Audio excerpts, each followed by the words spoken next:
Hey, everybody. He mixed up the drum roll. He's bringing it to you like like freestyle. Mix, Freestyle on you. Amateur it up, drummer. guys. Well, hey, we've got Mark Klassen here in the hot seat. Super. I believe you used to be called, what, Boy Wonder? I hope so, because that's what I put in the email blast and everything else. I've been called Boy Wonder.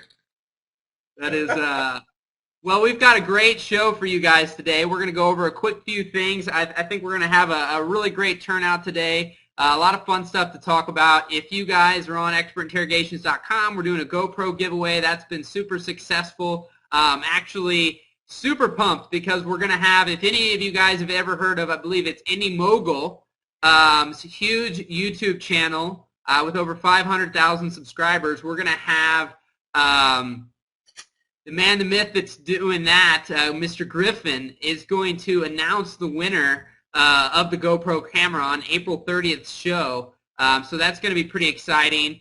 We've got another awesome Canadian, because Mark's up in Canada. We've got Daniel Dembski with Biz Media going to be on the show on Thursday, and he has a bunch of Fortune 500 clients. He's been rock and rolling, and just a few years ago, he was in the basement with his couple buddies.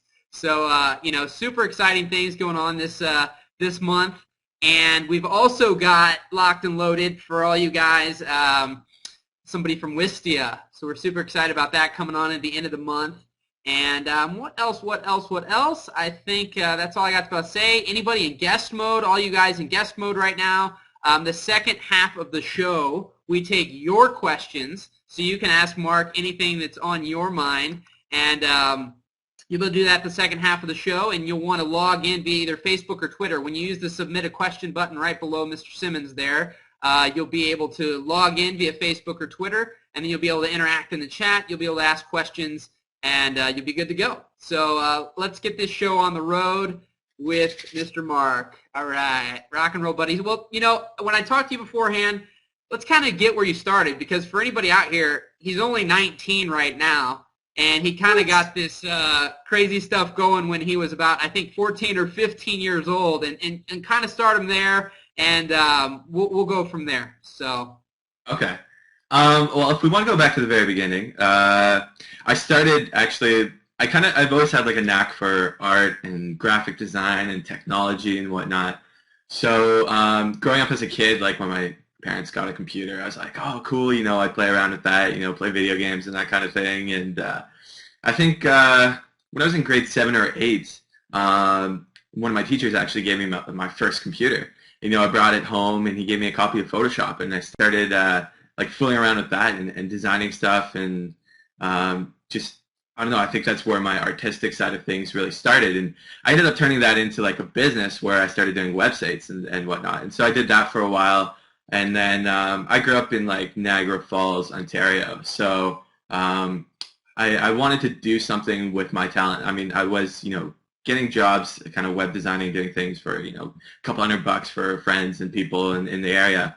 And then I wanted to do some more with it. So I ended up volunteering at a local organization down in Niagara. And I did that for a couple months. And then a couple months into it, the leader of like the media side of things was like, hey, can you help us out on a shoot? We need help. They didn't have a boom operator. And so they're like, can you help us out? And I was like, sure, why not? So I was boom operator on a shoot, and I did that, and I pretty much fell in love with, film or video ever since then. And so that was when I was probably 11 years old, and I was just wide-eyed, like, oh my gosh, like this is going to be insane. So I kind of followed it. And things were quiet in between then and like 15 years old. I was just like pursuing it. Like if my parents bought a camera, I'd take the camera and go like take photos and experiment. And if I go through my Facebook, I see photos from like when I first signed up from Facebook, like fooling around with like long exposure and stuff like that, or just taking photos with friends and whatnot. So like in between then, I did some weddings. I did some like fun music videos with friends and whatnot. And so I kind of had like a small portfolio going. And I think when I was 14 or 15 years old, I signed on for like doing a corporate job with like a event planning company down in Niagara. And so one of their things, they were like, okay, I was like, so what do you like? What inspires you? Like, what kind of film do you want to see, or what would be a good inspiration for what you guys want, right? And so they ended up showing me a website for this company called Still Motion, based out of Mississauga at the time. And I checked out the work, and I was like awestruck. And again, I'm like, oh my gosh, like the stuff they're doing is really, really crazy. And so I was like, I followed it for half a year. I checked the blog every once in a while, see what they're doing and whatnot. And so I think that was like September 2008, I believe. And then, so it was like fall 2008. And so I followed them till about May or June 2009. And summer was coming up. Wasn't really doing anything, productive with my time. So I'm like, why not shoot them an email and see if they have, any jobs available? So I shot them an email, heard back from them in a week, and they're like, we don't have any job positions posted yet, but we may have a potential position coming up within the next couple of weeks that we're planning on advertising. We're looking for somebody who can do full-time work for us and whatnot. And the only problem with me was they were looking, like, I was only looking for like a 2-month summer commitment. They're looking for like crazy long term. So all of a sudden I'm like, ooh, I don't know if this will work out, right? And so, regardless, they scheduled me for an interview. So I went in for an interview, and I met with Michael Wong, Patrick, and Conrad, and yeah, just had a blast. I guess I did a pretty good job then, because they wanted me to come back, and they hired somebody else full time, and they just created another job position that would kind of suit my schedule, my kind of thing. And so I was like, awesome, like this is going to be great. And so the day after the interview, I went out shooting with them right away and that kind of thing, and I was completely nervous, completely blown away, completely awestruck, and it was just great. I think that was my first really, really big push and really big learning experience. What I ended up doing with them was I was in grade 11 in high school after that summer. So we have kind of like this program called a co-op. I'm not sure what other school boards are like, but what you could do is at half a day you can spend at a placement. So I was like, well, why not try Still Motion? The only problem was Still Motion was a 2.5-hour bus ride away each way, and I didn't have a driver's license because I was too young to have a driver's license. And so so I had to convince the school board to give me a full day placement. So they ended up, after a little bit of work and whatnot, they ended up doing that. So I got a full day placement. So our semesters here in Canada or Niagara or whatever are, so I think our first semester is September to January, end of January. Second semester is beginning of February to end of June, right?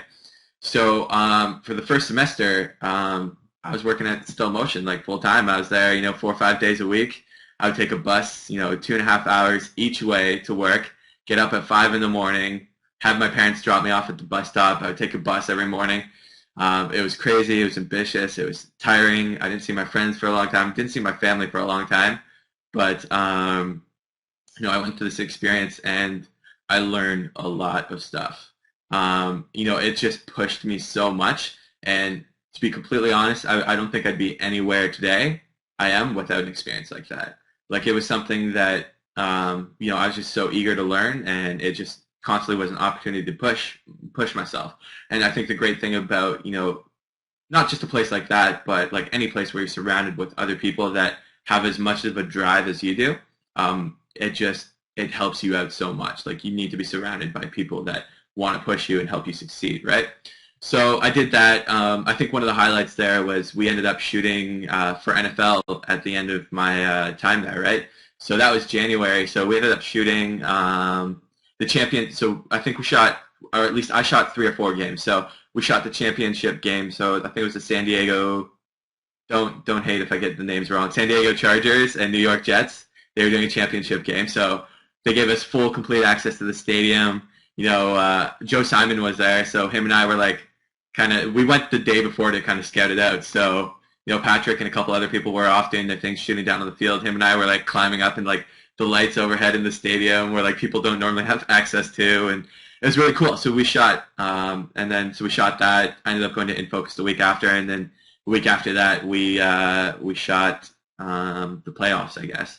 And so there was 2 crews, one crew in New Orleans, one crew in Indianapolis. I was on the crew in Indianapolis. Unfortunately, it was really cold. I was hoping to go to New Orleans, but it's all good. And yeah, we had like field access. We're running around, getting shots. The adrenaline and all that involved was really, really crazy. And so from there, after my co-op placement finished, I decided to kind of go do my own thing and work with some other people in the industry. And so I think it was like February 2009. So I didn't really have anything booked. You know, things were kind of quiet, kind of empty. And when you come off an experience like that, you're like, oh my gosh, like what's going to happen now? I was really, really nervous, really scared. But I ended up booking some stuff with, booking like a couple weddings with Michael Wong and Conrad Chostowski, like second shooting for them. And so I ended up doing that, helping them out that year. And I built up like a portfolio, and then the year after I put together like my own kind of wedding business, cinematography business. And the following year I booked 3 of my own, you know, 16 years old. I didn't tell my couples I was 16 years old. You know, I tried to be, you know, as mature as possible and whatnot, you know, because I don't think people are going to pay, you know, however much to have like a 16-year-old come out shoot their wedding, right? You don't know what you're going to get. So I didn't tell people my age, and I kind of just went through and, you know, I booked 3 weddings the first year, and I've always wanted to kind of keep it low key.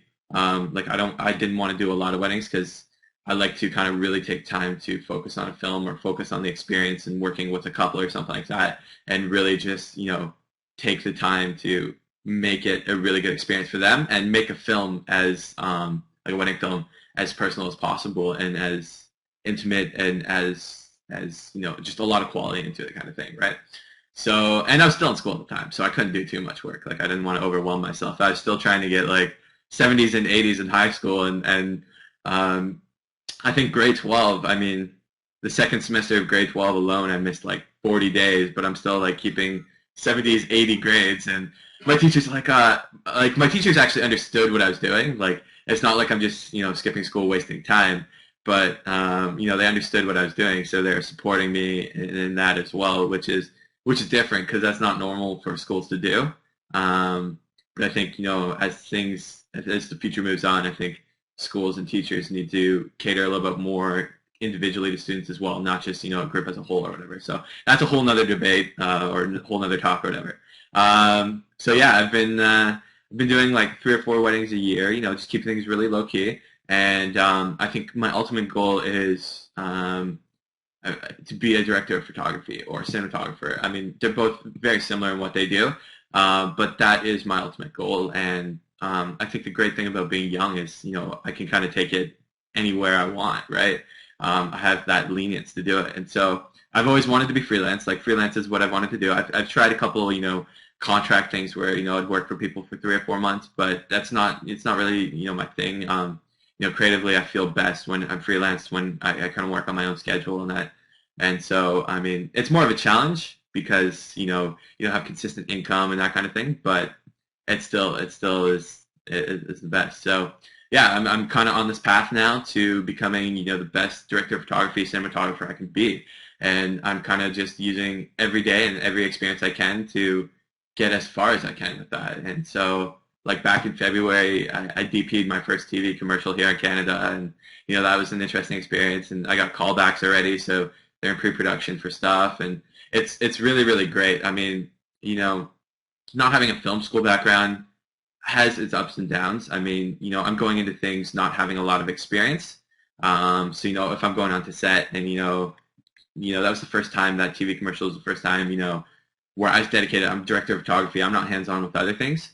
And so I had a gaffer and a key grip and that kind of thing. And, like, just, you know, working with people on a set atmosphere, you know, it's different from what I've done before. And so that was definitely a big push. And not knowing, like, I know the principles of lighting and, like, that kind of thing or whatnot, but it's different when you have to start saying, okay, you know, we want to use this light.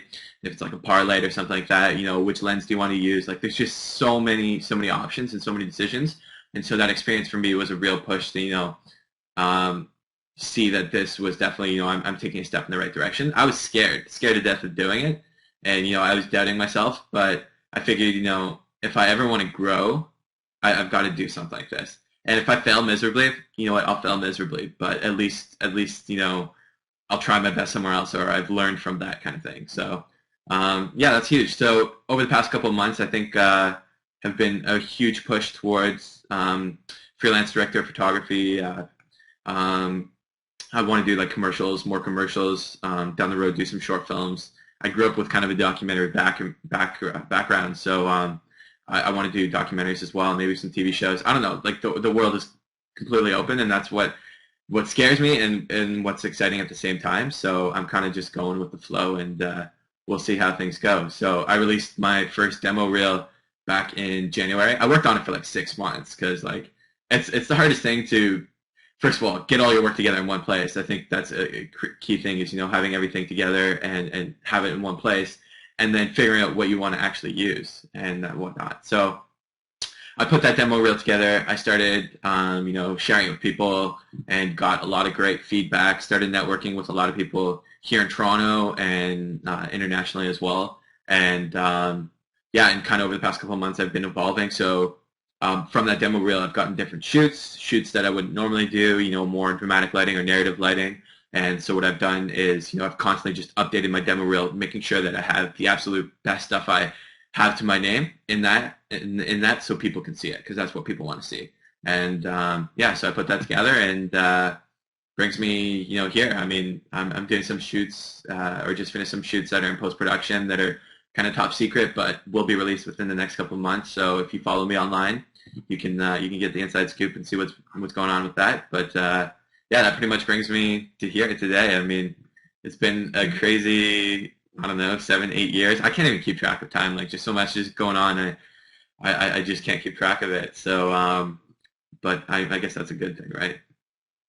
Well, I love it, man. I love it so much, and that's a phenomenal story. There's a few takeaways I want to take for everybody. One that I want to notice is that you said, I want to be the best, cinematographer DP that I can be. And I think so many people out there, second guess themselves that they can't be the best. I can only be subpar. But if you think you can't, you can't. Yeah, if you think you can, you can. And then another one that I'd like to point out is, a lot of people who know who Still Motion is would go, why did you decide to go out on your own? What made you want to go from working for them and maybe making a career with them to going, you know what, I want to do my own thing. Just talk about that for just a second here. What made you want to make that transition? Yeah, well, I mean, for me, it was an interesting decision. It was kind of tough to actually keep the job because I had to go back to school for another semester, and so I really couldn't work for them because I didn't have the time. So that was a big push. I was like, okay, I kind of got to go my own way for a while, and maybe I'll see, if I should come back in the summer and whatnot. But at the same time, a couple people were leaving Still Motion as well and kind of moving on and doing their own thing. And so, I only thought, why not go out and, tag along with these people and try that. So the big push was, just working with other people. And I know Still Motion was moving in a direction where they were going down to the States and doing a lot of stuff. And I just, at my age, I'm not ready to kind of leave and do stuff like that. And so I just decided to, stick around here in Toronto and work with the people that I met through Still Motion and whatnot, and that was kind of what happened with me. Perfect. And two more things there. So guys, anybody on the call right now listening, I know not everybody pays attention to the chat all the time, but the demo that Mark is talking about too, which is absolutely awesome, beautiful work in there, is below the call on expertinterrogations.com. You guys can check that out. The link is on the screen right now if you guys open that up, or like I said, if you're on expertinterrogations.com, right below is this demo reel. The other thing I want to point out to everybody, and you can touch on that again, is, and I've done this to really make my career, explode just the same as you did, but at a different age in my life, and that's the aspect of you just reached out and you sent an email. And, people all the time are thinking, oh, I can't do this and I can't do that. Those guys are too big and blah, blah, blah. But talk on that for a minute. I mean, talk on the fact that, you really had nothing to lose, and look how much you really gained, from doing that, and how simple it was. There's a quote somewhere. I honestly, I can't reference it properly, but it's like, if you never ask, you'll never know, or something like that. And I think that's like one of the greatest things to live by, right? Because if you never ask, you'll never know. You'll never know, right? If I never asked Still Motion if they had a job position, I would have never known. I would have never gotten the job, kind of thing, right?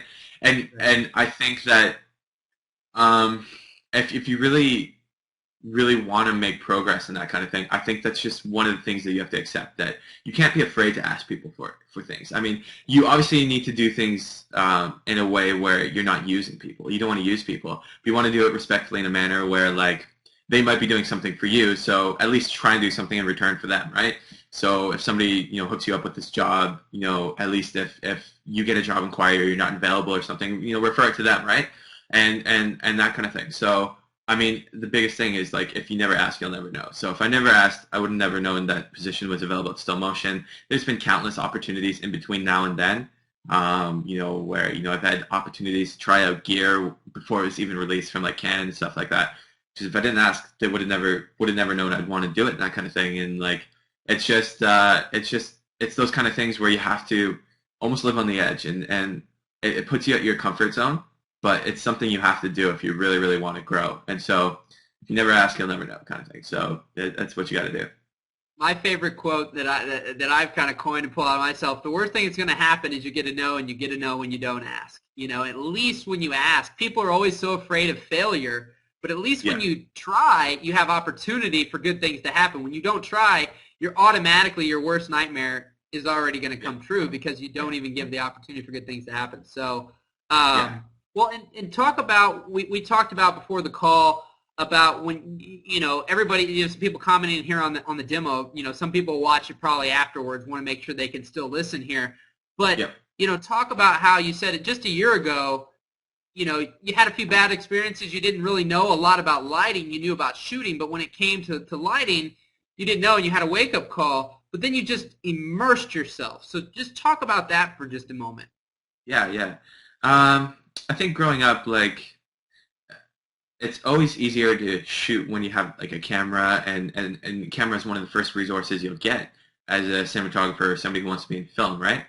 And so, I've always kind of had access to cameras. I didn't own one until, like, 3 years ago, kind of thing, but I've always had access to cameras. So cameras was one of the first things to have, and then the second step was to try and get lights, but light was always hard to find. And so it ended up just me, just learning how to use natural light. And so for the first while in my career, and up until, like, last year pretty much, I was working with natural light. So that really kind of gave me, and especially once DSLRs came in, and we have more, selective focus and that kind of things, that, a look that looks a lot more like feature films and commercials that we see. Up until then, I was just working with, like, natural light and whatnot. And so I really worked on my composition and my movement and framing and that kind of thing. And so working on that for 3 or 4 years straight, I really developed an eye for what I personally like, what I know that looks good and that kind of thing. How to anticipate movement of a subject and, like, that kind of thing. Working with light, of course, like, naturally, is great, right? But I was able to build a decent name off of, that, and but the next step was obviously getting into lighting and whatnot. And so I started, fooling around with a couple projects here and there, and, I think last year I took on a project. This company came to me and they're like, we want you to, create a promo for, the work that we're doing and whatnot. And it's a small business kind of thing, and they're creative people as well. And so yeah, I did the project, put together the film, and their response was like, this just doesn't feel like Mark Klassen. This is just not the vibe I thought I would get from you, kind of thing. And the lighting wasn't good. They didn't like the lighting and, like, that kind of thing. And that really made me stop. And I'm like, I was freaking out. I'm like, oh my gosh, like, all right, so one bad thing happens, and I'm like, am I actually, made for this? Am I actually made to be, a cinematographer? That kind of thing. I was really doubting myself, and so that resonated with me for a bit. And so I thought about it more, and I'm like, what, screw it. I want to be a cinematographer. I want to be the best I can be. So my first step was like, okay, I need to start learning. I need to start learning about lighting ASAP. I need to start watching more movies. I went to Amazon right away. I'm like, okay, spend $100 on, like, film books. So I bought, like, 3 or 4 books. To be honest, I probably only read like the first page of like one of those books, and the rest are just sitting on the shelf. I subscribe to American Cinematographer magazine, and that, in conjunction with being inspired by things I see on like online on Vimeo, as well as watching TV shows and commercials, that magazine, American Cinematographer magazine, has been like the best resource I've ever had, other than being on set, I guess, too. There's just, it's breakdowns of like feature films and how they light things. You see all these behind the scenes stills, so you kind of see how things go. And so I took those resources, as well as kind of getting some opportunities to be like, I would say like grip on set / PA, whatnot on set. So I took those opportunities and I watched how other people worked. And then I imitated what they did and started doing it in my own things. And then once I got comfortable with doing that, I would start elaborating on it and doing things my own way and really, flying with it. And so that's been pretty much the past year for me. Just learning lighting as much as possible and throwing myself into situations where I'm really, really pushing myself. So there's a short film on my website called Kiss of Death, if you have a chance to check it out after. That, like I've done short films and stuff before, but that, I think, was the first kind of culminating project out of everything I've learned last year. And then everything kind of just keeps building off of that. So then there's like a couple other music videos I've done and whatnot. But, essentially like this past year has been huge for me on lighting. And I'm coming from like minimal background in lighting, working with natural light and whatnot, to really focusing on, how to light and how light works. And I think one of the best things you can do is just observe.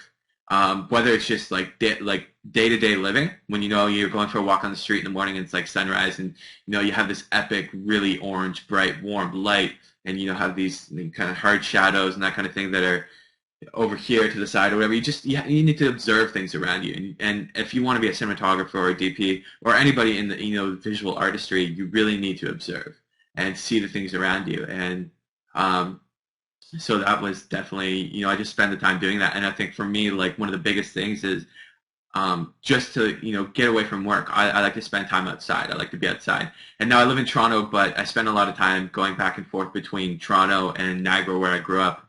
And like when I go to Niagara, I love mountain biking. Mountain biking has been a huge thing for me. Just throw in my headphones and ride anywhere from 20 to like 50 kilometers, and it helps me kind of refresh, reset, and that definitely helps out too. You need that break. So yeah, so this past year has been huge, but the biggest thing is, I know I want to be a cinematographer. That's my mindset is, I know I want to be a cinematographer. I know that, it's tough to say, but I know my survival, kind of depends on it. If I want to make a career out of this, it depends on what I'm doing now and that kind of thing. Obviously financially, you want to make money to pay the bills, pay rent, that kind of thing, and which is a huge part of that as well. But, knowing that my existence, my name, and everything I want to do depends on what I'm doing now and how I build that up, that's really, really huge. And so if you believe that you want to be someone or be something, then you'll do whatever you can to get there, kind of thing, right? And so, I want to be Mark Klassen, a good person, great person, that kind of thing, but I also would want to be Mark Klassen, a cinematographer. And I really love film. I'm super, super passionate about this, and I want to take this as far as I can go. And that's my huge driving factor. And it's great because I'm surrounded by the most awesome people, I can surround myself with, and just have been blessed with some really great experiences. So yeah, that's a huge part of it. Awesome, man. Awesome, man. Well, I'm loving it. Well, we got a lot of people here popping on like crazy now all of a sudden. It just jumped from like 60 people to 100. So super, super excited. For all of you guys on the call right now who may be in guest mode, we're actually getting ready to take your questions. I know a lot of you are just popping on, so you might have missed the first half of the show.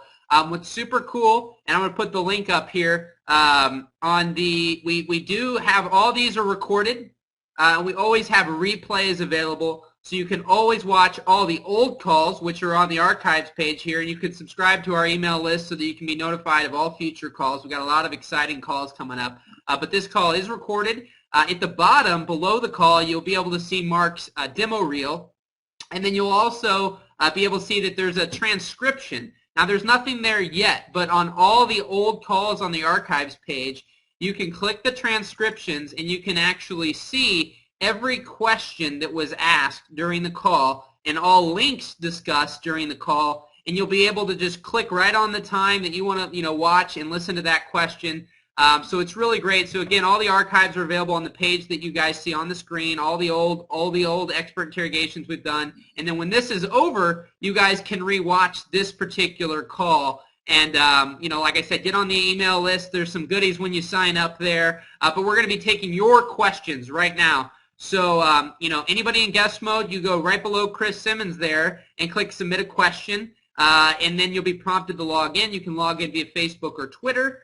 And when you do that, you'll be able to ask your questions. You'll be able to interact in the chat. So get your questions in right now, and we'll start taking those in just a minute. Also on the expert interrogation page, on Mark's page and all the other pages, you'll see an entry to a contest. We're giving away a GoPro at the end of the month, and so we're super excited about that. That's been exciting. We'll be announcing that on April 30th with Griffin from Indie Mogul on YouTube. He'll be on live with us, and we'll be announcing the winner of the GoPro. So you can enter there. I think that's it, but guys, get your questions in for Mark Klassen here, super cinematographer, super shooter, super boy wonder, 19 years old, rocking and rolling. Got to toot his horn there. But Chris, do you got any questions before we take the questions here from the audience? It's funny. It's amazing how the stories are so similar. I mean, obviously it's different paths, but I started doing this, and I fell in love with a camera a long time before this, but I really connected the fact that I could actually create a career out of the camera when I was in 8th grade. And so it's cool. I mean, I was kind of on that super accelerated path in high school, and we had a great program. I didn't have to travel to get work experience. We kind of had it all internally. On a military base, I was, producing work for all different military departments and all that, so I was learning a ton. And then when I went to college, it was like the same program I had learned in high school.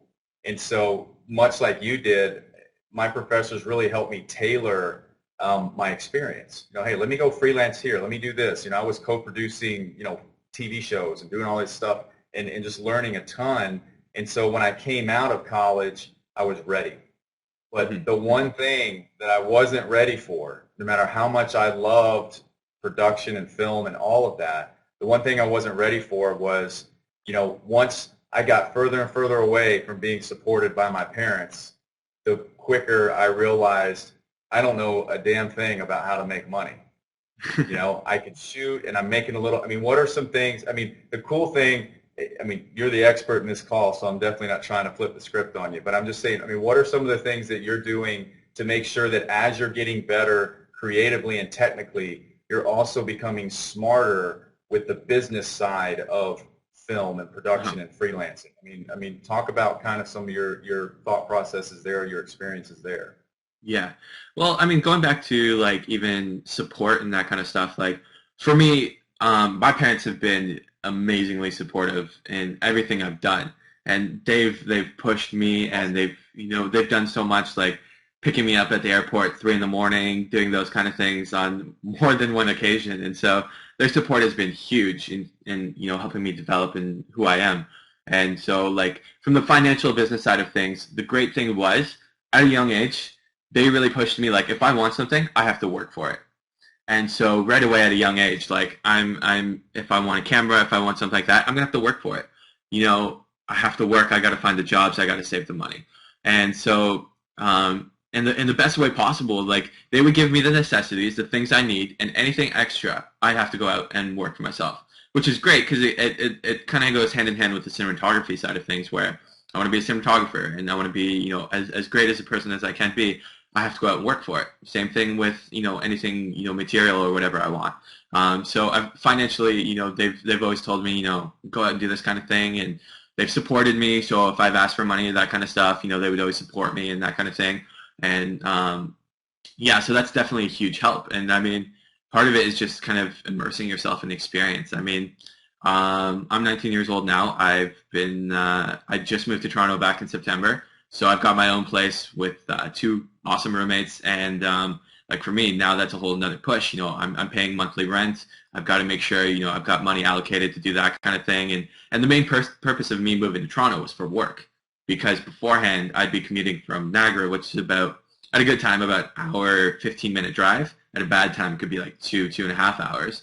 And so, I was commuting like 3 or 4 days a week each way, easily being, 2 hours kind of thing. It gets tiring. And the opportunity for me is here in Toronto. And that's where I want to be. I want to be surrounded in the city and in these experiences. So moving to the city was definitely a big push for me. Financially as well, I have to be a little more observant, how I'm spending my money and how I'm doing my things. But I mean, it's been great and it's worked out, and you make things work. Like naturally, you make things work kind of thing. So, so that's been like the big push for me. And even like sometimes I feel bad about having a place in Toronto, because like in the fall, I was here like maybe 2 or 3 weeks max out of like 4 months, because I was just, taking every opportunity I could to travel. And so at the same time, it's like, is it a waste? But no, it's not a waste, because, I come back here and I make the most of the time that I have here at this place, and, being in the city and that kind of thing. So it's, I mean, that's one of the things that's definitely huge. That's awesome, man. That's awesome. And that's, we try to tell the young guys that are getting started in the business, when you have the opportunity, if you have a supportive family, I mean, completely 100% immerse yourself in the craft, learn everything you can before you have to worry about money. And that is such an awesome thing to come out way ahead of the curve, because there's guys that are graduating even from film school. They come out at 22, 25, sometimes even later, and they still barely know anything about producing film. And now they got to figure out how to make money doing it. And that's just, it's like being an actor moving to LA and hoping for the best. I mean, it rarely works out, Yeah. And another thing I want to say is like money is always a struggle, that kind of thing. Like, and if you're in a position where you don't have a lot of money or whatever, but if you have the passion to go somewhere with what you want to do, that is the most important thing. And money will come afterwards. And I know it's easy to say, oh yeah, money will come, but things will work out. You just have to make sure that you're in the right place, that you are as passionate as you can about the stuff that you want to do, and money will come. You can't go in it with your first priority being money, because for some people, it's fine, right?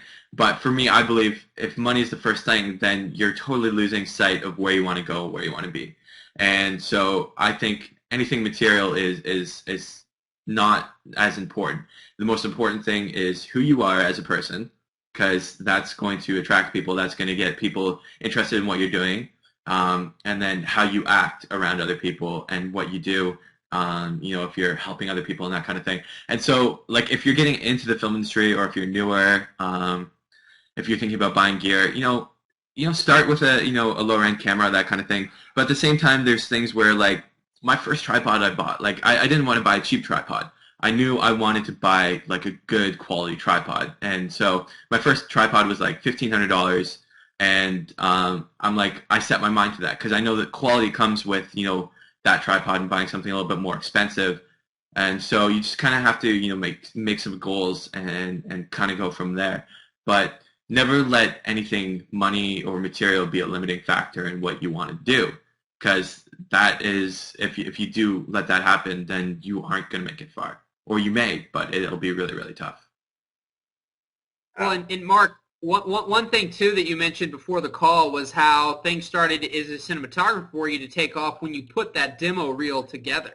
Again, guys, that's below this call. You can check that out. But talk about the demo and how really getting that done again helped you. And real quick before you take that, again, everybody on the call right now, we've only got a few queued up, so we're going to start taking your questions as soon as you guys start, reeling those in. So right below Chris, you hit submit a question, and then you'll be able to ask your questions to Mark, and he'll answer those. But you do that right below Chris, log in via Facebook or Twitter. But we'll be taking your questions. So we're super pumped for everybody to be on here. Again, the link that's on the screen, you can see all the old calls. You can sign up to get on our newsletter to make sure you're notified of future ones. But talk about that demo and how that really helped move you forward. Yeah. So the great thing about, like, kind of being in the industry for a while is I've networked with people. I've met people. So there was opportunity for work, and, a small group of people, or small different groups of people and companies that I could work with and get somewhat consistent work. But I'm kind of moving away from weddings. I love weddings. Like, this is what I grew up doing.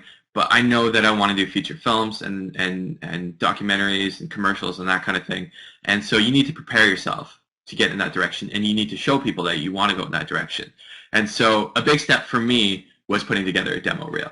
And I've had one or two demo reels before. Never did I make them public. I'm almost kind of embarrassed to make them public. They're pretty interesting, but I mean, it's growth. It's how things work. And so yeah, so last May is when I started putting together my first demo reel, and I started collecting footage, and I didn't actually have a final edit until last October. But putting together that final edit, having it all colored, having everything ready to go, and releasing it has been the best decision I've made in the longest time, because now people can see what I'm capable as a cinematographer. It's 2 minutes, and this is a taste of what I can do, and I'm constantly updating it. So as I'm growing and learning as a cinematographer, and as I'm doing things and lighting things in a way that I like more and that kind of thing, I put it in there. Because people, when they see something, they're going to be attracted to it and say, okay, this is the kind of work he does, this is what he likes to do, and they'll, push it to share with other people and whatnot. And so, yeah, I released my demo reel, I think officially, probably like January. I might be wrong. I can't remember. And so I put together a portfolio website. So I had my demo reel, 3 or 4, maybe 5 of like my best projects that I've done to date. And they are like my best projects. I'm not going to put everything on there because, like I said, like you need to cater your portfolio to the market or to the kind of things that you want to do. So you can't show every single thing on there. You want to make sure that if you want to be a commercial cinematographer, then you need to have the pieces that best represent commercial cinematography in there. And so that's been huge for me. And so put together the demo reel, put it online, put together a website. I started sharing it like crazy on Facebook and Vimeo and Twitter. And then I also joined on LinkedIn. And in the spirit of kind of just going out there and not being afraid to do things, I added like 500 people from the film industry here in Toronto and shared my demo reel with them. Why not? Who cares? If they hate me for it, whatever. You know what? I'm just going to do what I got to do, right? And so I did do that, and then I started getting calls in for work. And I'm not saying it's going to be like that every time. I'm not saying do that or that kind of thing. You kind of have to do what works for you. But that was just a step I took. I also shared my demo reel online on forums and stuff like that with other cinematographers to get feedback, like cinematography.com. And just doing that and sharing it with people in person. So with my friends, with my colleagues. And so that's been huge. But the thing you want to come out with is you need to be able to represent yourself. Don't expect people to know you, that kind of thing. You need to be able to represent yourself. Your work speaks for you. So have a demo reel together, have a good portfolio together. Another fluke that actually ended up working out for me is I'm not huge on like SEO or search engine optimization or whatever, but for whatever reason, I'm number 1 when you Google Toronto cinematographer right now, and like number 3 if you Google Toronto director of photography, which is funny because I'm up there with like the big names in our industry, especially here in Toronto, and my work is nowhere near the quality of what they're doing. But I mean, producers and agencies, yeah, I'd crap my pants if I did a feature film that these guys are doing. Like I couldn't do it. I'd probably die.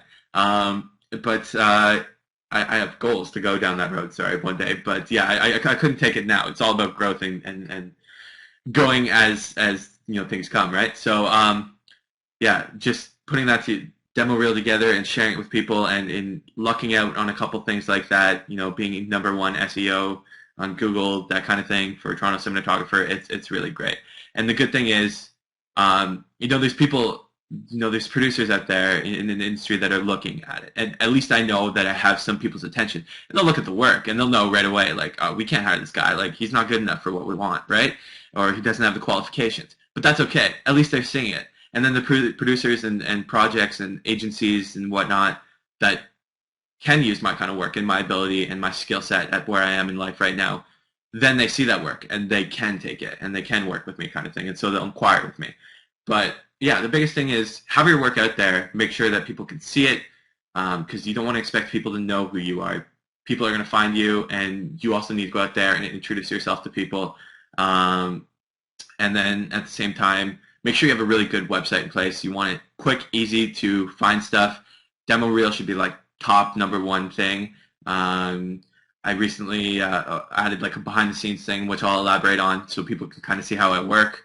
I also have like an about me, just quickly, briefly talking about my experience. And then the second most important thing is a contact button and an easy way for people to get in touch with you. Because people, if they want to get in touch with you, they want it to be easy, quick, and you need to respond. I try to do 1 to 2 business days, just because I'm busy and I'm balancing a lot of stuff at the same time. But it's definitely a huge thing to be easily accessible by other people and producers and agencies and production companies and that kind of thing. So that's huge, and that's what I've learned in the past month. I've learned that from experiencing it through other people and experiencing it through myself and just having the drive that I do. So yeah.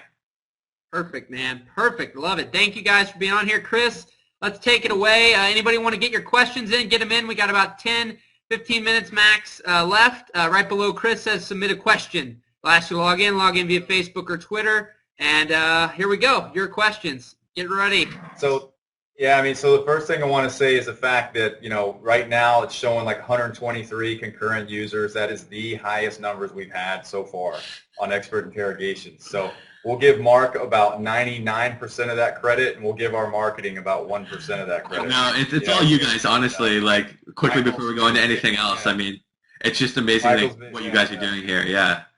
Like, props. Like, virtual clap to you. So. It definitely helps a lot to have good content and good experts. So definitely we will give you a lot of credit for that. So all right, first question is from Nick Justice. Nick, thanks man. I know you kind of got your question in early. So it says on your website, your gallery/portfolio, are the videos that are generally linked to clients' Vimeo pages? Why use that strategy versus having your own profile to populate your website? That's a good question. For me, there's multiple sides of things. I think something that I'm working on is it would be smarter to have it on my own website and hosted on my own host like Vimeo or something like that, because then I know that the video will be there if the company takes it down or something like that. I don't risk losing that. So I think that's definitely something maybe where I need to step towards. For me, I'm not about views or anything like that. Like, the people that want to see my work or need to see my work will see my work. I don't care how many people see it. If you're passionate about what you do, people will see it, and that's truly what counts. I mean, you could put a number to it, but I rather see quality interaction, people talking with me versus seeing thousands of people seeing a piece or something like that. So that's a big thing for me. A second part, as I think more about it, is credibility. If it's hosted on these people's websites, you know that this is the client that I work for, that this is an official thing, that kind of thing. So it helps out like that, but there's not too much thought behind that. The main thought for me was I need to get my work up and I need people to see it. So, but yeah, definitely maybe down the road I'll try and consolidate, bring everything onto Vimeo or whatever personally, just so that way I have the redundancy. I don't have to worry about pieces, not being online or not accessible. So, yeah. Well, and again, the fact that you're narrowing your focus on how you want to market yourself straight down to like cinematographer or DP, yeah, you're not going to have to worry a whole lot about where your videos are hosted. And I think that's important for people to realize. If you were like a production company like my company, where I've got so many marketing things out there and there's so many different things that we do, I want complete control because that's the only way I can halfway keep up with it all. But in your case, I mean, I think that's awesome. And that's something to think about, guys. If you're so focused on what you want to do, you have to worry less and less about that kind of stuff. I mean, and I think that's what you're experiencing too, right, Mark? Yeah, totally. Awesome, man. All right, Travis, Johansson or Johansson? This is the best part about this job, man, is screwing up everybody's names and just begging for forgiveness. All right, let's see. I almost put them on. Let's see. Put on. It's Johansson. Put on screen. There we go. All right. I noticed on your website that some businesses have just one video, whereas others may have 4 or 5. Do clients usually know exactly how many videos they actually need, or do you have a strong influence? for me, I am taking on more of like a director of photography, cinematographer role. So there's a couple projects that I take on where I'd be like a producer and have more of a creative decision. But for me, I've learned over the past couple of years that you can do everything on a project, or do everything. You can do everything okay on a project, or you can do one thing really good. And for me, I'm focusing on cinematography and directive photography. So the projects that you see that have like 5 videos are projects that I've worked with like, production companies or agencies, and they're the ones that pitch what they think the customer or client needs. So those ones that have 5 videos, they feel like that their message comes across best in those 5 videos versus one really long video. So for me, that's not really my my zone or my area. I kind of understand their thought process and why they do certain things, but for me, it's like I'm focusing on cinematography and the visual side of things like that. So I totally understand why clients would want 4 or 5 videos versus one. It's all based on the client, who they are, what they want, what their budget is. So it kind of varies. It's like soundbite Klassen, man. That's how we're gonna name you here. It's awesome. All right, same Travis Johansson. Got it right the second time. All right. Can you go through how you would price a project? I've been going through your work for the past hour and have to wonder since some seem to have a ton more work and gear to them. Yes, that's a good one as well. I'm still starting off, so I don't have a lot of gear. I own a DSLR. I have a bunch of lenses. I have a slider, tripod, a couple lights, a laptop, that kind of thing. And that should never really be a limiting factor. On the shoots that I'm going on to, like, I'm pretty much bringing minimal gear. They're renting all the gear and that kind of thing. And it's not because I don't have the gear, because if I needed the gear, I would own it. It's because this is, they want to work with certain cameras. And let's say, we're shooting with the C300. For me personally, it doesn't make sense to invest in the C300. So it makes more sense to be renting it from a production company, or a rental house, sorry, and a production company will pay for that. So, so yeah. To work out like rates and that kind of stuff, it all varies. I know I've been talking with some other DPs. I know like the DPs on feature films easily earn like $3,500 a day, some whatnot. But starting off, it's good to have a day rate and kind of figure out a number. It's based on a lot of things. You have to look around your area, see what people charge, and kind of base your experience and say, okay, I think I'm worth this much money. And get people's feedback on that. Like, talk to people in the industry and say, okay, I'm looking at charging this much. This is what I can do. This is what I can offer. And, other DPs, other cinematographers will tell you straight up, like, you're not doing it right, or that kind of thing, or you're charging way too much. You're not charging enough. And so it's all over the place. So I think part of that is like also having gear and whatnot, so you can rent out your gear. So sometimes it's included in the day rate. Like for my smaller commercial gigs and that kind of stuff, I'll include my gear in the day rate. On bigger productions, they just rent it from me, and it makes more sense. So it kind of varies from project to project. But yeah, I think a priority for me is saving and investing in gear, but also knowing exactly what I need to purchase and the difference between what I need and what I want. Because being freelance, you need to be really lightweight. You need to be really flexible. It's not like I can go out there and buy this or buy that all the time. I really need to know what I need and kind of go from there, because I still have to pay rent at the end of the day and still need to eat food and do that kind of thing, and I still want to be able to go out and hang out with people and whatnot. So it's finding a balance. So that's definitely a huge part of it. The great thing about it is, as you get more experience, you can start charging more. You're more credible and whatnot. So it all varies. And like for me, I'm new to this, so I'm still in a position where I'm trying to have enough work in place where I can earn a good, consistent income. But that's just like, for me, thinking about that, having a consistent income is I don't know if anybody here has read the book of The Art of Nonconformity, but that's almost conforming. It's like society wants you to have a consistent income, to have that kind of security, and sometimes you're just living on the edge not having that. And it's great because, like I said, if you have the passion, the money will come. It shouldn't be your number one priority and whatnot. But yeah, when it comes to gear, money, just make sure that you know what you want. What you're investing in is things that will help move your career forward. If you can charge a rental fee on productions and that kind of stuff, or like a camera body or something, then you know right away the money's going to come back in and it's worth investing. So you got to figure it out and see what works for you. Hey, Mark, just real quick, Chris. We always try to be cognizant of the time. There's 6 questions left. We won't take any more. But I know you said you have a shoot, actually. Are you good for 10 minutes? Oh, yeah, no, I've got time. I make sure there's enough time afterwards, so it's good. Okay, great. Perfect. All right, guys. So we're not really going to...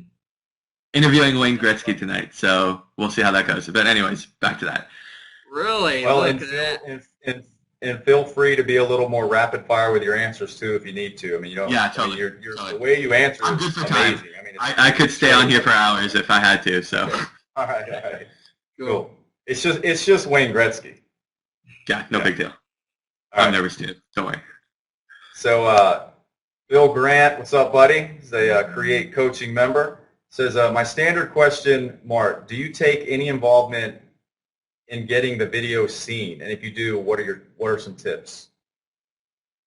Getting your videos seen. I mean, that's a tough one. I think a big part of it has been networking with people. So people will share my projects with other people, word of mouth, that kind of thing. If I'm out there looking for work, like I said, I've shared it on LinkedIn. I've made a good comprehensive portfolio or a resume on there. I have a portfolio which I share with people. Vimeo is huge too. I think a big thing is when it comes to a community like Vimeo or LinkedIn, you need to be 2 ways. You can't just expect something from it. You also have to give back to the community. You also have to be involved and whatnot. So I think that's a huge part of it. And like I said, I think just being true to yourself and being the best person you can and being really driven helps you get your name out there and helps people see your work. For me, I mean, other than like small things like when I do like a short film contest or a film festival, like that's when I'm really going for views or votes. But when it comes to like my regular work, like I said, like the people that need to see my work and want to hire me are a small group of people. I'm not out there trying to get hundreds of thousands of views. I mean, sure, it would be awesome, but that's not my priority. So, yeah, like I said, just make sure that you have an online presence and you share your work with that. So that's huge. Perfect. I wish I could go back and just let everybody else worry about everything, and I just got to shoot and have fun, man. That's such an awesome feeling. I love that when I don't have to worry about anything else. Things, yeah. And one of the hugest things if you want to grow as a cinematographer is always have a camera in your hand. Even if it's an iPhone, like you can learn how to maximize this camera. You can learn how to maximize a DSLR. Always have a camera in a hand and like think visually. Like that's huge. I've had a camera and a visual mindset for the past 5-6 years, and it'll never leave me. It's almost like a curse, but it's also an awesome thing. So that's huge. Just make sure you have a camera on hand. You're taking pictures. You need to exercise your talent, your skills on a daily basis. You might not have a shoot for like a couple weeks, but make sure you're shooting because that's how you're going to keep yourself fresh and that's how you're going to keep yourself growing. Boom. Biggest thing there. Great stuff. I love it. Bam. All right. Got something from Gustavo Gomez. From your experience, Mark, what's the difference between an executive producer and a producer? That's a good question. I don't know too much about it. From my small amount of experience, I think an executive producer is somebody who is out there actually getting like the commercial projects, so maybe like bidding on them, and then they get those projects and then they bring it to the producer, and the producer kind of puts together a crew. So that's what I know. I might be wrong, might be completely wrong, but that's what I've experienced.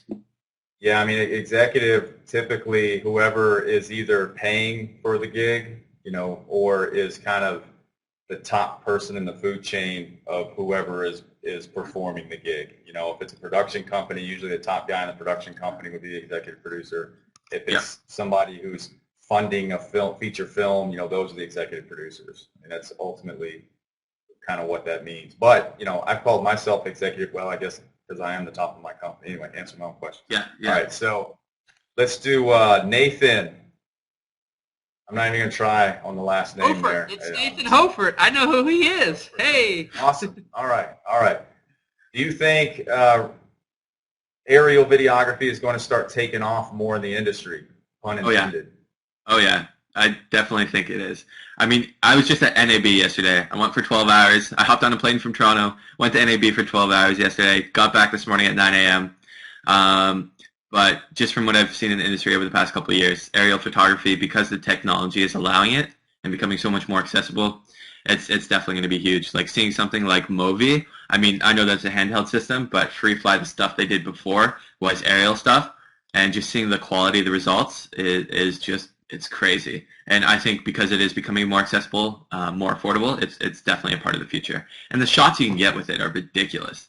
Like something like that 10 years ago would be hundreds of thousands of dollars, and now we can do it for $15,000. So it's big. All right, Yassine. Mark, what's your advice for the young editors? There's always work out there. There's work out there. I know personally that like just you need to. It's the same thing as a cinematographer. You need to market yourself. You need people to know that you are an editor. This is what you can do. This is what you're capable of. Because there is work out there. I mean, in a city here like Toronto, I'm not sure where you're from, but a city here like Toronto, I know there's work out there, and I know people are constantly looking for editors. And I think the way I believe in things right now is I know you can do all things really well, but like I said, I really want to focus on cinematography. And so I come from a background where I've done a lot of editing, but now I'm outsourcing my editing. So for me, it's huge. Like I know that I'm looking for people that are dedicated to editing, that are really passionate about that, and that are looking for work. And there's a lot of other people out that like that in the industry. You just need to make sure that you get your name out there, you have a good website together, and that's huge. So and the same thing, you need to have the same kind of drive and passion about it if you want to make it far as an editor. So that's huge. Perfect, Awesome. man. Vince, do you have a preference of what you prefer shooting, corporate or creative, or do you approach each the same? I'd like to say I think I approach each the same. I think every job I would consider creative. So when I go into those kind of things, I mean, I think there's jobs where, you have to do these certain things and that's all you're kind of doing, which is okay. They're not as fun. They pay the bills. I'll do that every once in a while. But I definitely prefer the creative stuff. I mean, that's where I feel at home the most and most content when I'm doing the creative stuff where, I'm putting my brain at 110% and figuring out these problems and figuring out how I want to light things and that kind of thing. So that's huge. Perfect. Awesome. Yvonne? All right, let's see. So Yvonne, what's up, Yvonne? She's asking, where do you market for your clients? If you can talk a little bit specifically about that. Where do I market for my clients? Well, everything I do is online. I'd say about 60%, I guess 70% of the stuff I do is online. 30% of the stuff is, just networking with people in person and taking the time to do that. Not being afraid to ask people, hey, can you just spend an hour with me? Let's have coffee. Let's just talk, that kind of thing. So it's a little bit of both, and I think that a combination of that and just being as passionate as I can and really letting people see that's the huge thing for me. And so when people see that, they either want to work with me or they'll recommend me in that. So that's been a huge part of what I do. Awesome. So do you find her, she said basically she was looking at how to market to the people that actually bring clients to your production company. So I guess kind of the agency thing. But do you notice that there's a difference in how you promote yourself to, the director or the producer, whoever's hiring you, versus direct to the agency? I mean, maybe talk a little bit about the sort of the hierarchy of the kind of people that are saying, that are finding you and hiring you within that chain. Well, I'm still pretty new to this whole thing, so it's not like I'm going directly out to agencies or people right now and saying, okay, this is what I can do, kind of hire me. The work that I've been getting as of recent has been just different people finding me because of the efforts I'm making and having more of an online presence and whatnot. So that's definitely been a huge, huge part of it is, me just kind of getting that portfolio and getting those things together. And I think one of the next steps I'll take personally is, starting to go out there and pursue work and do that. And so for me, it's kind of just, I've been getting my things together, getting my stuff together. And, now I'm getting ready for the time where I'm going to go out there and I'm going to go meet with people and take the time and make the risk to ask, various people like, hey, can you do this for me? And this is what I can do in return and whatnot. But that's definitely what I'll be doing. So right now, most of the clients I have just find my work, and that's because I've made the effort to have an online presence and work really hard on that. Yeah, all you're going to have to do is lead with that demo reel, bro, and those doors are going to just be opening up. I mean, there's a lesson in that, guys. I mean, invest so much time and energy and effort into perfecting the craft so that you can have that awesome demo reel. Now, the caveat though is don't feel like it has to be the same kind of awesome. It just has to be your awesome. It has to be the best that you can do because there's a client for every cinematographer at every level. I believe that. I believe that the day I started my company. I believe it now. So don't ever get discouraged by thinking, well, my work's not as good as his. I must suck. I got to close up shop. No, you can aspire to that, but your work might be better than his in a different way and in the eyes of a different kind of customer. So definitely don't let that discourage you moving forward. So Steve Smith is saying, is it worth the money, do you think, to join the union? Do you have any experience with the union stuff up there? I've done some research in the past. It's not a priority for me right now. It'll definitely be something I look into more in the future once the work becomes more consistent. So it's definitely something good, like if you're an aspiring cinematographer or a director of photography, to have in the back of your head to think about it. But as of now, I'm just figuring things out. So we'll see later on down the road, 1-2 years. So we'll see. Awesome. All right, questions keep popping in. Let's see. Gustavo, I use Vegas. Everybody uses Final Cut. Does anyone have to adapt to them? I mean, in case of compatibility of materials from other jobs, or is it necessary to know every software in the market? It helps to know different platforms. I mean, as an editor, like I'm not editing as much anymore, but I know Final Cut, I know Adobe Premiere, and I know Final Cut X. And so it's good to have experience in more than one platform because that way you can market yourself to other people and do other projects. If you're limiting yourself, then you're limiting the work that you're going to get. Are you hitting something with your hand, man? It sounds like your mic's kind of going in and off a little bit. That's all right. It's like keyboard, it sounds like you're on an airplane and then you're off an airplane. You're on an airplane. Okay. No, I'm not on an airplane. I'm here. Okay. All right. Travis, that'll be fun when the first time we do an XI call from somebody that's like, live from 30,000 feet. Could have been me this morning. I know. That would have been awesome, man. So Travis is asking, what's the trick to organizing your clips for the demo reel? For me, it started out having a lack of content, and I was just trying to get as much as I could in there. And then as I started doing more work, it's a matter of having the best work you can. Like, I heard somewhere, like, even if you have one crappy clip in your demo reel, that says something. It says that you're going to let that work go through. And I mean, I admit, like, up till like 2 or 3 weeks ago, I had a bunch of stuff that I don't like in there, but I just got rid of it this weekend and that kind of thing. So you need to constantly update, but you need to have the best of your work. Your demo reel says everything about you online and what people see. So that's a huge part of that. As for organizing the clips, I mean, in the future now, I will make sure that I get like either media managed or final outputs of a product or a project, so I can put it together and go from there.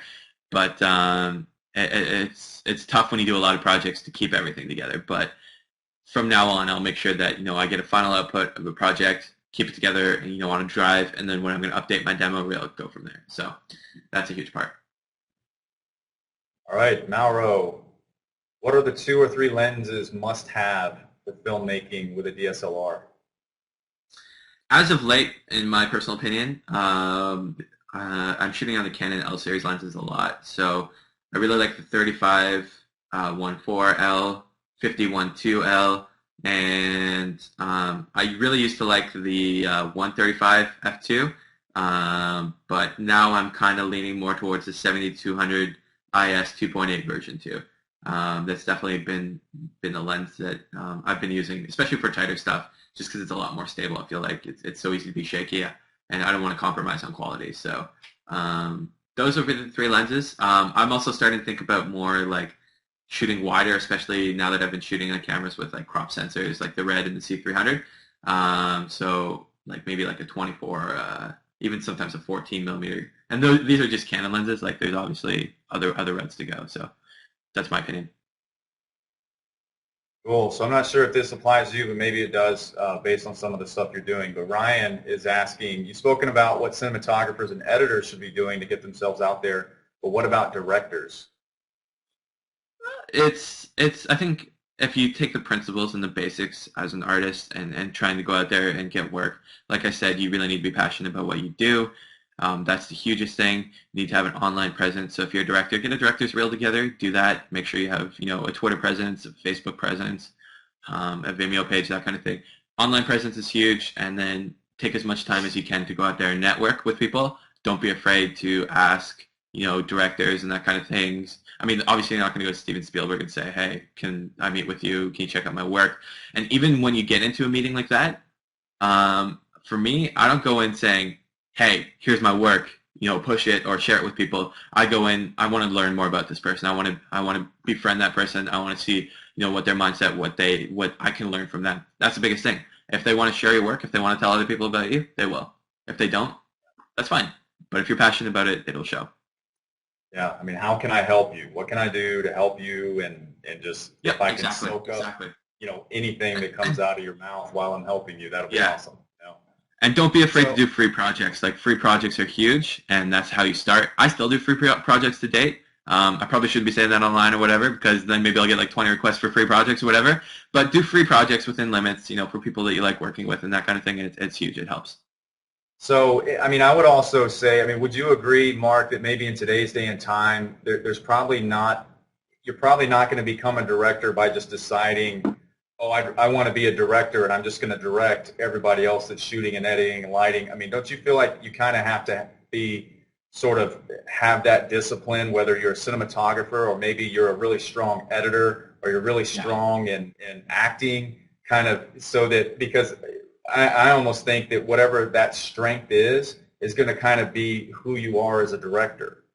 And I mean, and maybe I'm completely out of touch because it's been a while since I've been kind of breaking into the business, but it seems like, Ryan, that if you're a strong cinematographer, be the best you can, and then create opportunities for yourself to also direct. Maybe you're shooting and directing, and you can kind of start to build that. Or if you're an editor, you're gonna direct from an editor standpoint more so than just showing up one day and saying, hey, I'm a director, and they're going to be like, okay, well, what have you shot? What have you edited? Well, I haven't done any of that. I've just directed others.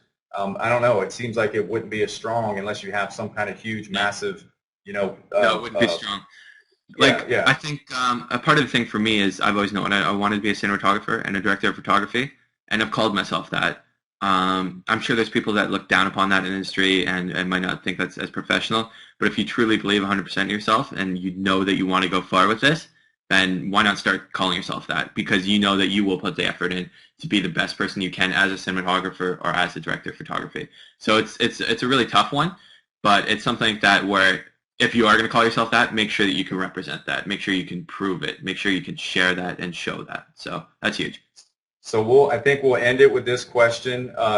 Gustavo, real quick, he has been talking about how he put together his demo reel, I guess, about 5 or 10 minutes ago. So if you want to grab the archive, I mean, literally the second we stop this freecast, you'll be able to scrub back through the archive and look towards the end where he starts answering the questions about the demo reel. I think you'll get the answer that you're looking for there. Yeah. So this last one's from BJ, and he says, is there anything like photogenic, or is it just a myth? Anything? I don't know what that means. Yeah, I don't know what that means either, actually. Is there anything photogenic? Everything's photogenic? I don't know. I mean, everything is visual. Everything you see is visual. Everything you see, it is what it is. I don't know. Good question. That's my favorite one the whole day so far. There's definitely a difference between pretty and ugly, but in a lot of cases, ugly can still be pretty. So, yeah, boom, how's that? You can make everything look good. I don't know. That's the best I can give it. So. Well, hey, Mark, we truly, truly appreciate you being on here today. We have one final thing before you say your thing. Stick around here, guys. We've got a few things left. But again, I'm going to put it up on here on the call, the archives page. All these calls, if you guys are new to this and you haven't been on here today, we've had our biggest audience yet. We peaked out at about 127. About 95 of you still on here, hopefully listening. If you see in the chat right now, and I put it up on screen, is the archives page. All these are recorded. You can watch the replays. When you go there, right below each call, you can see, actually it says transcription. You click that and it drops down. You can see every single question that we asked in that call and the links. You can go right to that time code. in the call. So there's a lot of great previous calls. We've got some awesome people coming up. We've got a guy who has Biz Media, Daniel Dembski from Chicago, from Canada also, coming up on Thursday. And we're super excited to have him. He has a lot of Fortune 500 companies. Just 3 years ago, though, he was in his basement with his few friends doing this. And now he's got like 8 employees. He's rocking and rolling. We're giving away a GoPro, guys. You can go that on his page. We're giving away that on the 30th of April. Be sure to enter to win that. So lots of exciting stuff. We're super excited. We really want to help the industry as a whole grow. And so we try to do these every Tuesday and Thursday, and we appreciate everybody being on here. And be sure to get on the newsletter so you guys can be notified of future calls. And we'll have a little bit more. But Mark, go ahead and tell us something that you wanted to plug here real quick. Yes, yeah. I don't normally do plugs or anything like this, but I just wanted to share something. Here in Toronto, we have this thing every year called the Ride for Heart, and it's with the Heart and Stroke Foundation. And what it is it's a bike race fundraising kind of thing for the Heart and Stroke Foundation here in Canada. And they have like a 25, 50, and 75-kilometer race. I'm doing the 75 one, and I'm fundraising for that. So if any of you would be into helping out, I'm just going to post the link right here. It brings you to like an online fundraising page. But yeah, it'd be a great opportunity to help support a great cause. And if you're here based in Toronto, definitely look into actually signing up for the ride yourself and being a part of it. It's going to be here on the Gardner Expressway and the Don Valley Parkway. They're closing it down.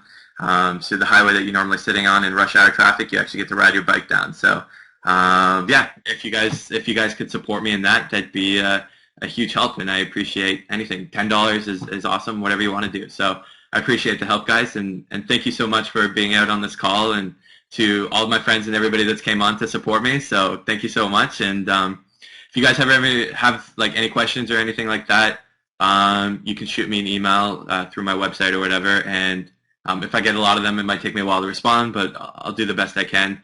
And yeah, cool. Awesome, man. All right, Mark.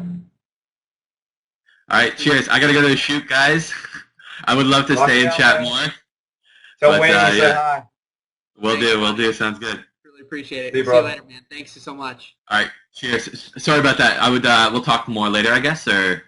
Yep, cheers. See ya. All right. Good luck with Cheers, Wayne bye. Gretzky. Will do. Cut. All right. Man, that was awesome. Go ahead, my man.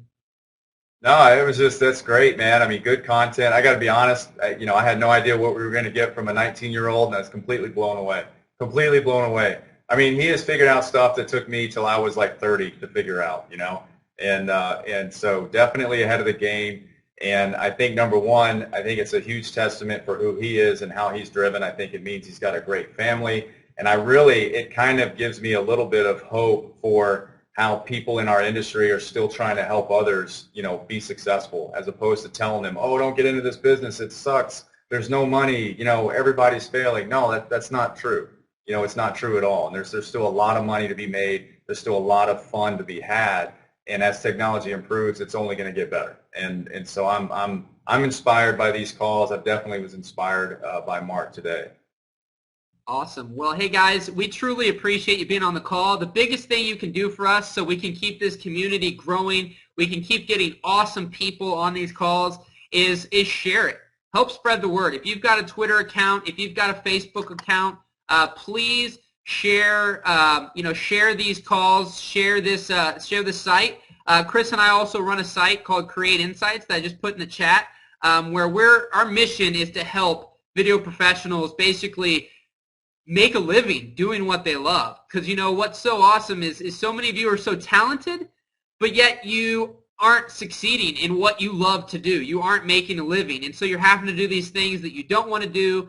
And it's our mission to help you guys succeed, make a living at this, make more money at it. Just rock it out. And so we have a site, Create Insights. You can check this out. Follow us on Facebook. Follow us on Twitter. We definitely are very active and want to keep this going. Also on expertinterrogations.com, you'll see a giveaway for a GoPro. We're going to announce that on April 30th with Griffin Hammond from Indie Mogul. We're super excited to have him on. He has a huge YouTube channel with over 500,000 subscribers. We'll be announcing the winner to the GoPro on that call. But please share this. If you have experts that you'd like to see on here, do that in the Suggest an Expert right above this call. And then also, what else? I think that's just about everything. But again, guys, please share this. If you guys enjoyed this, we want to keep doing this each and every week. And so we would just please ask you, and to help share it on Facebook and Twitter, email people in your local associations, whatever you can do, that would be great. And we hope you'll join us on future calls. Please get on the email list too. Guys, we won't spam you or anything else like that. We want to make sure that we take good care of your inbox, but we want to make sure you're notified of these calls. We know that you have busy schedules, so do that on here. Right above, you can sign up to get notified of the future calls. We do have Chris Savage from Wistia coming up at the end of the month. Lots of great stuff. So if you want to add anything, Chris, I think I'm good. It was an amazing call today, our biggest audience yet. But yeah, so if you want to add anything about Create, that'd be awesome. And no, it's just, guys, I mean, one of the reasons I mentioned earlier with Mark, he's doing these great things in film, but there comes this crossroads where no matter how good you are in your career, how talented as a shooter, an editor, director, whatever, you will get to a point where you have to generate more money, whether you have a family or you get married or whatever the deal is. It kind of gets to a point where, I mean, the idea of nonconformity, I think that it is good, and but something that doesn't work for everybody. So that's something that we do at Create. I mean, we teach you guys how to be successful in the creative industry, in the video production industry, in terms of how to sell more, how to make more, how to market better, how to get better results. I mean, a lot of different things. Michael and I started working together back in 2007. I was able to kind of use my principles to help him grow, and then he kind of took that and built it and really snowballed it, and then we got back together, in January of 2012 and said, hey, you know what?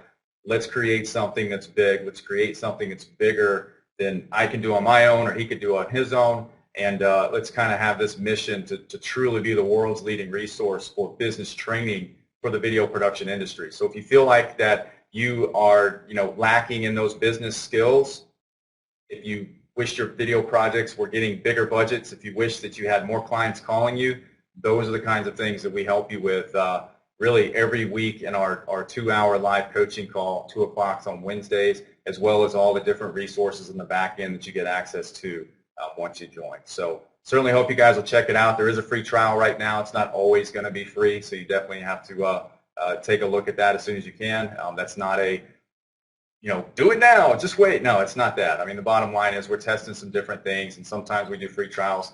Other times we don't do a trial at all, just depending on how many people we have in the program at that point in time. So certainly hope you guys will check it out, and if not, we'll see you next time on Expert Interrogations. See you on Thursday, guys. Thanks so much. Keep rocking. Have a good one.